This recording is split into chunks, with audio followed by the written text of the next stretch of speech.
रिकामी बॅग आणि त्यात रिकामे झालेले आईचे डब्बे आणि येताना सामान घेऊन येण्यासाठी रिकामी पिशवी, हे सगळं पाहून तर कळालंच असेल. हो हो, गावाला चालले. नमस्कार, मी मनस्वी. टॅनिंगपासून स्वतःला वाचत लाल परीच्या हाफ तिकिटाचा आनंद घेत मी पोहोचले गावाला. 10 तास भाऊरायाची वाट पाहिली. फायनली भाऊरायाचं आगमन झालं. गाडीला एनर्जी ड्रिंक देऊन हवेपेक्षाही जास्त वेगाने आम्ही पोहोचलो घरी.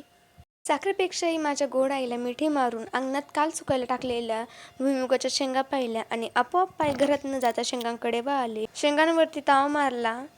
जेवणानंतर फायनली घरचं जेवण ताट भरून आलं आणि ते पोटभर केलं. जेवण झाल्यावरती CID सारखा घरात शोध घेतला आणि बेसनाची बर्फी शोधून काढली. भावाला माझं बसलेला आनंद दाखवला नाही म्हणून लगेच आईला जाऊन नाव सांगितलं.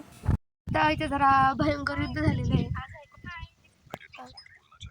त्याच्यामुळे काम बिम सोडून आता आम्ही बसलेलो आहे.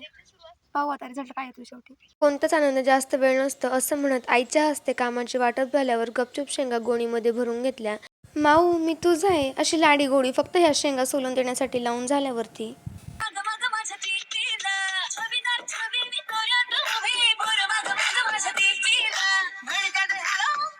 मामा थांब, तुला काम करू लागतो असं म्हणत स्वतःपेक्षाही उंच खोरं उचलून माती ओढली. कोणतं गाणं लावायचंय?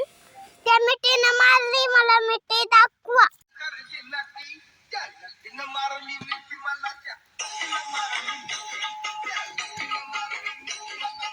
देवा रे देवा, न्यू जनरेशन असं म्हणत गपचूप वावरामध्ये बटाटे लावायला गेले. मला बघून आष्टी राली, मला आय लव्ह यू म्हणाली, मावर धड आली. ह्या वयात आम्ही एग एग सरी गाणे म्हणत होतो. रात्रीचे 9:30 वाजलेत. सगळे घरामध्ये बसलेत आणि हा एकटाच बाहेर कॉल चालू आहे. कुछ तो गडबड आहे दया. नक्की काय गडबड आहे?